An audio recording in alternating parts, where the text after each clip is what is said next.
Hola amigos de Roma, hola amigos del Mediterráneo, para muchos hermanos de las culturas. Hoy querría hablaros de los augures. Los romanos confiaban cualquier cosa, cualquier éxito político o militar a los auspicios. Según nos cuenta Tito Livio, Numa Pompilo, el segundo rey de Roma, creó todo el sistema religioso romano, creó bueno, a las vestales, el templo de Vespa, creó un montón de colegios como el de los pontífices, el de los salíos, el de los festiales y también creó el colegio de los augures. Estos augures eran los encargados de interpretar los designios de los dioses. Las costumbres romanas, el mos maiorum, el respeto a las costumbres de los antiguos, estaba basado para mí en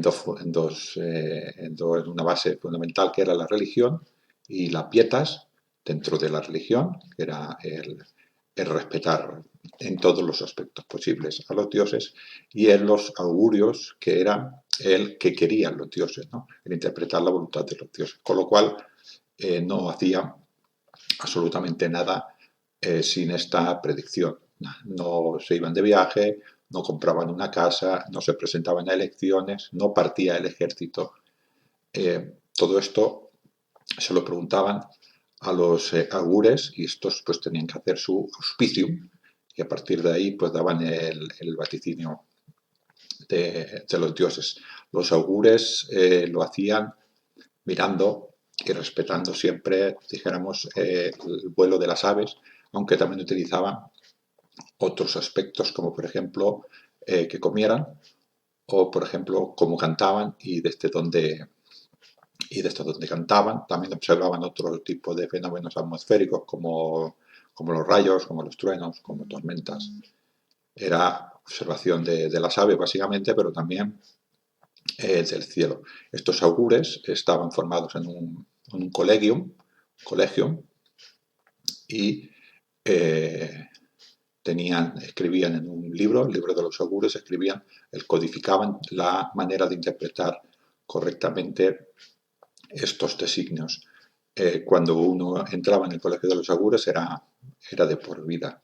Esto del augurio era tan importante que si todos recordamos la fundación de Roma, con Rómulo y Remo, Roma se basa el fundamento de su fundación en un auspicio, en que uno en el Aventino ve una cierta cantidad de aves, siendo el otro en el Palatino, Rómulo ve una cantidad de aves más grande y además que volaban más alto.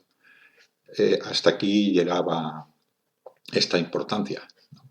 Eh, bueno, estos augures se presentaban como hacían el augurio, ¿no? Le pedían cualquier cosa.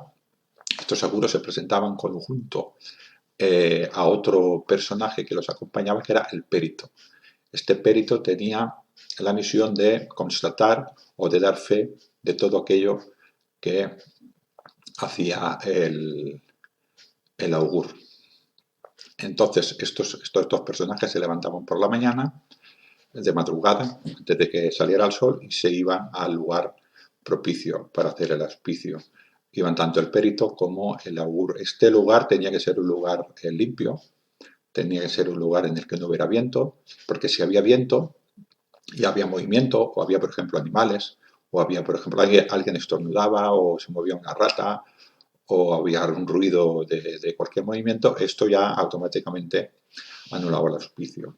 Así que tanto el augur como el perito buscaban un lugar tranquilo que no tuvieran ningún tipo de estas interferencias. En el caso de que durante el ritual se produciera este tipo de fenómeno, el perito decía alio die, o sea, otro día.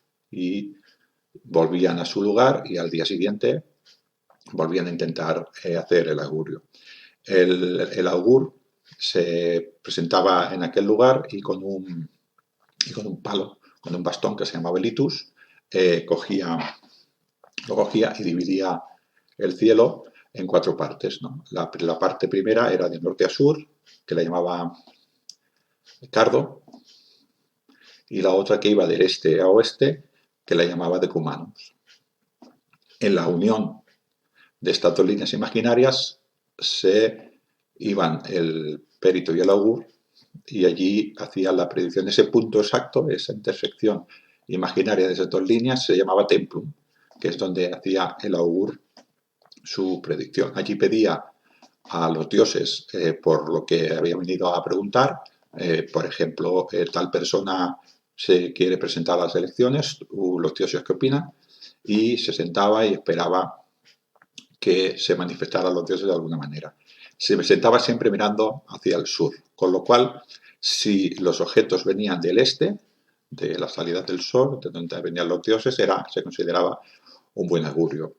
¿Y qué era un buen augurio para él? Pues que vinieran los pájaros desde el este, que estuvieran muy altos, entonces ya era un augurio muy bueno. Si esos pájaros que venían desde muy alto, además caían hacia abajo, se lanzaban para cazar o cualquier cosa, también era un buen augurio. Si era desde el sentido contrario, pues era un mal augurio.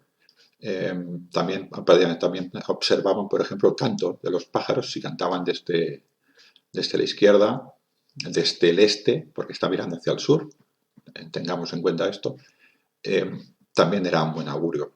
En el caso, por ejemplo, del ejército, se tenía más fe, en vez de todo esto que también se hacía, también se llevaban unos pollos sagrados que se guardaban al lado de la tienda del general y antes de la batalla se soltaban para que estos pollos comieran. Y si comían, pues era un buen augurio para la batalla. En cualquier caso, hemos dicho que el augur tuviera algún problema o hubiera algún otro caso, pues el perito diría alio die, o sea, otro día. El perito además estaba allí para confirmar lo que veía el augur. El augur, cuando veía que venían los pájaros, por ejemplo, desde el este, él le preguntaba, ¿los pájaros vienen desde el este? Y el perito le confirmaba, sí.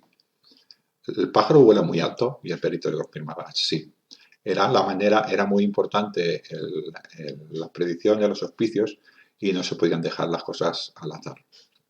Bueno, espero que os haya gustado esta curiosidad y os animo a buscar más información. Hasta otro vídeo, amigos del Mediterráneo.